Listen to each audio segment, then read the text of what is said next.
Alright, welcome everyone. We're getting into Chapter 2. We're going to be focusing a lot more on marketing now, our strategy, our plan going forward. If you look at what we did in the fundamentals course with marketing, it was learning about how to write a marketing plan, right? It was defining what your target market was. It was all these vanilla terms. Well, now everything that we're going to do is we're going to say, all right, we know all this, right? We know how to look at competition. We know what different types of advertising and PR are.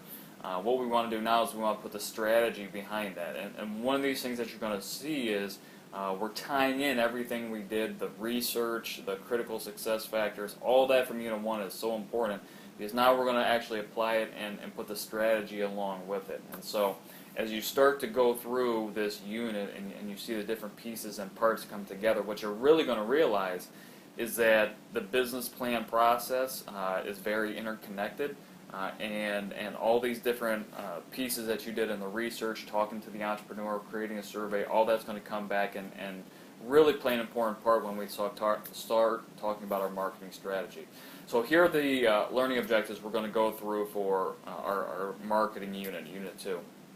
With target market, we have all this data, we have all this information, but it's going to be looking at it in a different way. So we have an infographic activity that we'll do that's based specifically on defining and proving your target market. When we look at competition, we'll look at positioning maps. We'll look at the different sources and strengths of our competition. But we're also going to try and see if there's ways that we can work with some of the local competitors to raise the entire industry and awareness as it is.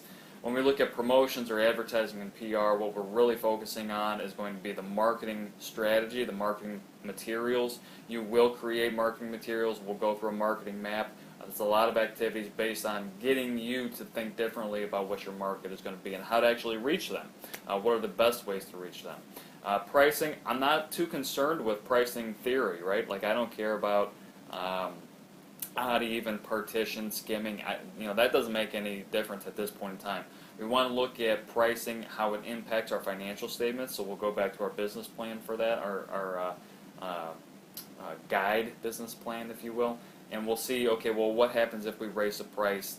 What happens if we offer coupons, discounts, things like that. When we look at sales or distribution or location, some of this may or may not apply to all of you. If you have a storefront and you're looking at a couple different venues, we can run an analysis on that as well. If you are operating out of the house, obviously it may not make sense for you. So we're going to go based upon your needs at this point in time. Customer relationship management, whether it's Salesforce, whether it's FreshBooks, even looking at different software to really go and track what your customers are doing. MailChimp, all this stuff is great stuff.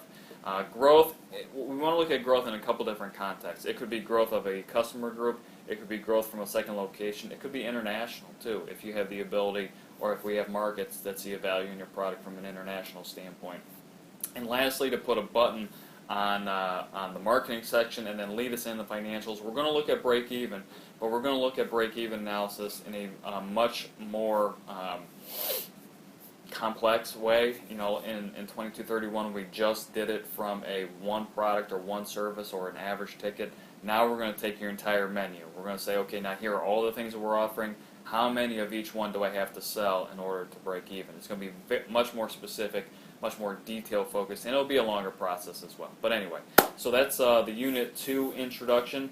Jump on into it. There's going to be introductions on all the different learning objects as well. And so we'll get started. Thanks for your time today, guys.